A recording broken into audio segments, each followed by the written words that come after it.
High! আবারও এসে গেছি এক নতুন রান্না নিয়ে। বাইরে যা বৃষ্টি হচ্ছে, মাঝে, মাঝে তো সন্ধ্যেবেলা তো একটু চুটুর-পুটুর খেতে ইচ্ছে করে, তাই না? আর যা বৃষ্টি বেরোতেও ইচ্ছা হয় না জল কাদা মারিয়ে।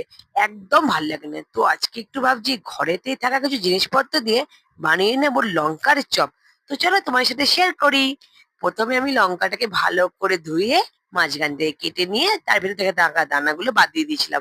সাথে সাথে নিয়েছিলাম কিছু কুচনো পেঁয়াজ, কিছু কুচনো লঙ্কা আর চলে গেছিলাম বৃষ্টির মধ্যে ছাদে গিয়েছিলাম একটু কিছু কারি পাতা তুলে আনতে। একদম ফ্রেশ কারি পাতা তুলে নিয়েছিলাম। আর কিছুটা হচ্ছে আলু সিদ্ধ করেছিলাম। করে ১ম এ সর্ষের তেল দিয়ে কালো সর্ষে ওর মধ্যে দিয়ে দিলাম। একটু ফুটতে শুরু করলে ওর মধ্যে দিয়ে দিলাম কুচনো পেঁয়াজ, তারপর দিয়ে দিয়েছিলাম কুচনো লঙ্কা আর দিয়ে দিয়েছিলাম একটুখানি যে তুলে আনা কারি পাতা সেই কারি পাতাটা।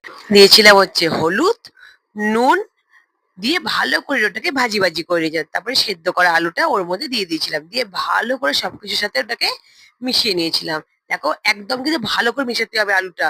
যেন একদম যেন ডেলা, ডেলা না থাকে। একদম যেন মিহি হয়ে যায়। দেখো আমি সুন্দর করে নিয়েছিলাম। তারপরে ওই আলু সিদ্ধটা লঙ্কার মধ্যে পুর দিয়ে দিয়েছিলাম ভালো করে। দেখো ভালো করে কিন্তু পুর দিতে হবে। আমি কিন্তু ভালো করে দেখাচ্ছি। ১ম এ একটুখানি আলুটাকে নেবে আস্তে, আস্তে ওর মধ্যে দেওয়ার চেষ্টা করবে যেন না লঙ্কাটা ভেঙে যায় বা পুরটা যেন না বেরিয়ে আসে। দেখো রেডি হয়ে গেছে আমার সবকটা লঙ্কার বড়া। এবারে ১ম এ নিয়েছিলাম বেসন, তার মধ্যে নিয়েছিলাম সামান্য হলুদ আর নিয়েছিলাম সামান্য পরিমাণে নুন আর একটুখানি খাবার সোডা দিয়ে ভালো করে ওটাকে ফেটিয়ে নিয়ে জল দিয়ে দিয়েছিলাম। তার মধ্যে একটু লঙ্কার চপটা ভালো করে চুবিয়ে নিয়ে আর গরম, গরম কড়াইয়ের মধ্যে দিয়ে দিয়েছিলাম। দিয়ে ভালো করে ভেজে নিয়ে তুলে নিলাম লঙ্কার চপ।